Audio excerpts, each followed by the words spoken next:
Rémi ? Rémi, alors t'as réussi à récupérer des indices sur le bateau ? Bonjour Florian. C'est pas de tout repos la recherche sur le terrain. Je crois que j'ai trouvé plus de choses dans la presse que dans le bateau en lui-même. Chers auditeurs... Alors tiens, passe-moi une serviette Florian, merci. Je disais donc, chers auditeurs, on fait trempette au port de Saint-Laurent-du-Maroni. Pourquoi donc, me demanderez-vous ?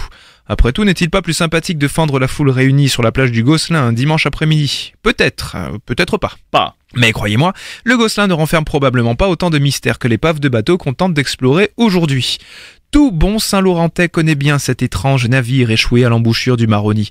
Abandonné là depuis 1924, telle une biscotte renversée du mauvais côté, une infinité de questions se posent. Que s'est-il passé exactement ? Que faisait un bateau anglais sur les côtes guyanaises ? Et que transportait-il ? Et pourquoi les sujets du Zoom n'impliquent jamais de recherche à la plage le dimanche après-midi ? Ça, Florian, c'est une question qu'on ne se posera pas aujourd'hui. Chers auditeurs, on sort les palmes en caoutchouc de bois de rose, la sarbacane en guise de tuba et la bouteille à air en feuille tressée d'aroumant. Direction l'année 1924, dans les eaux saint-laurentaises, on prend une grande inspiration et on plonge dans l'histoire de l'Édith Cavell. «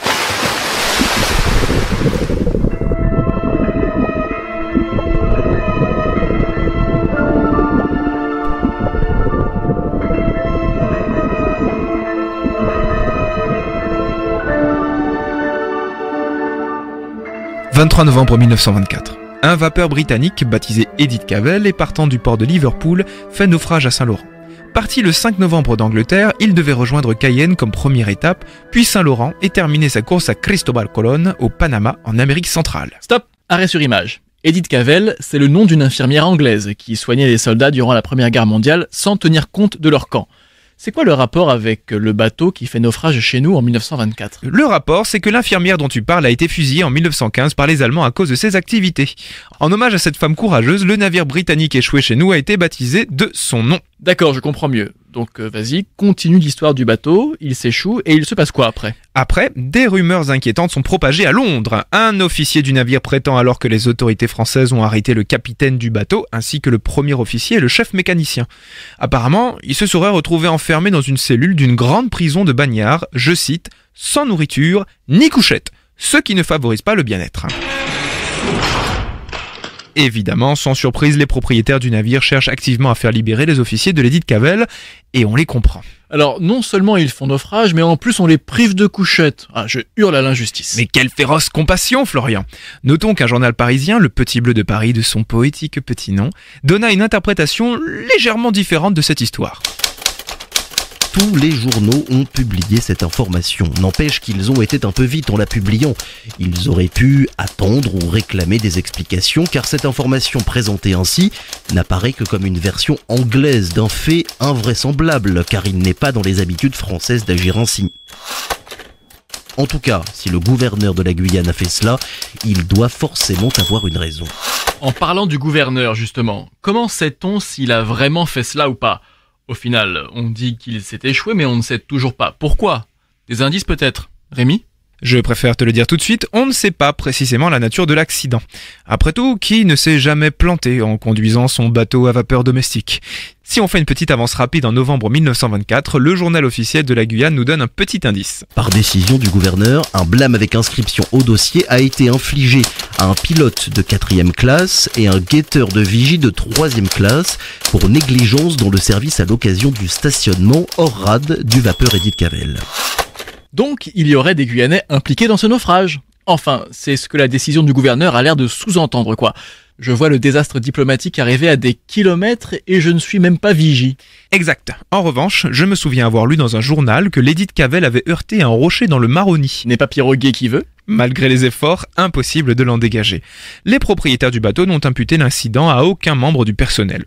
Jusque-là, a priori, ce n'était qu'un incident. Pour la suite de cette affaire, sortons un peu la tête de l'eau, on y verra mieux déjà. Je pense que ma petite collection de journaux anciens risque de nous livrer des détails croustillants. Alors, voyons voir, le Radical, non, l'Excelsior, toujours pas, le Papyrus Matin, ok, bizarre comme nom.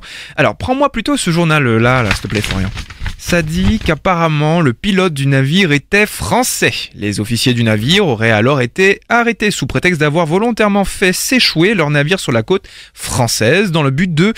Attends, sérieux, là ? Attends, de bénéficier des repas gratuits de la prison, de goûter au bouillon d'Awara le plus vite possible, d'aller chez Nana avant la fermeture peut-être, ou d'aller vérifier si la légende de Monsieur Vitalo est vraie. Monsieur Vitalo.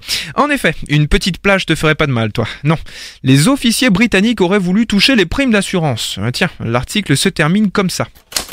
Les propriétaires du vapeur déclarent que le capitaine et le second de l'Edith Cavell sont absolument incapables d'une telle indélicatesse. Quoi qu'il en soit, ces deux officiers ont été relâchés et le gouvernement français a ordonné une enquête.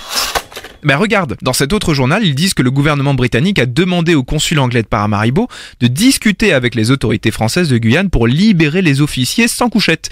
Sans couchette, non mais vraiment, quel odieux traitement. Enfin bon bref. Le 6 février, hop, libération. Bon, alors sous caution quand même.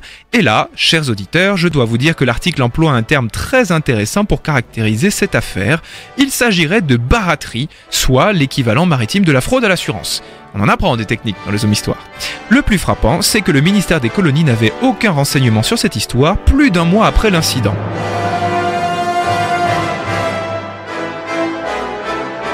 En tout cas, du côté des Londoniens, ça chauffait vraiment beaucoup. L'indignation punk avant l'heure. Il n'y a qu'à lire la presse pour se convaincre de l'ambiance.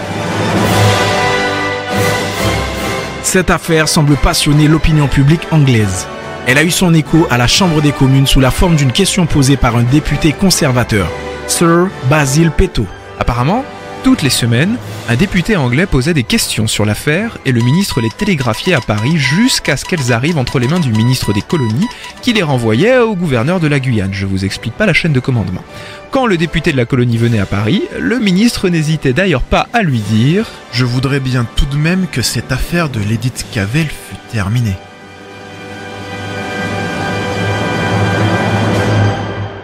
Oh, mais oui, il faut en finir avec toute cette histoire. En somme, les Anglais sont furieux et les responsables politiques français ont 3 barres au front. Oh, la belle ambiance. Attends, je crois que je suis sur un morceau intéressant. Le Petit Bleu de Paris dont tu parlais tout à l'heure a titré un article « Ce sont les Anglais qui avaient tort ». Et en tout petit, juste en dessous, « Et c'est nous qui avions raison ». Tiens, voilà un journal qui était persuadé que les Anglais avaient vraiment fait quelque chose de mal et croyait bien aux accusations de baraterie. Cette affaire est devenue une opposition franco-britannique. Tiens, comme c'est nouveau. Comme c'est nouveau. Et évidemment, il fallait que la Guyane se retrouve au milieu de tout ça, comme si on n'avait pas déjà assez à gérer de notre côté. Tiens, regarde, un autre truc déroutant. Voici un journal qui dit franchement qu'en fait, aucun Anglais n'a été détenu par les autorités françaises, bien sûr. L'équipage serait reparti chez lui le 25 janvier 1925. A priori, c'est faux. Bon, après, c'était un journal de Marseille. Il y a peut-être exagération par-ci, par-là. C'est honteux! En tout cas, début mars, sur intervention du gouvernement britannique, le gouvernement français demande à la Guyane d'arrêter les poursuites contre les marins anglais et promet de produire un rapport. Et là, forcément, on commence à parler compensation financière.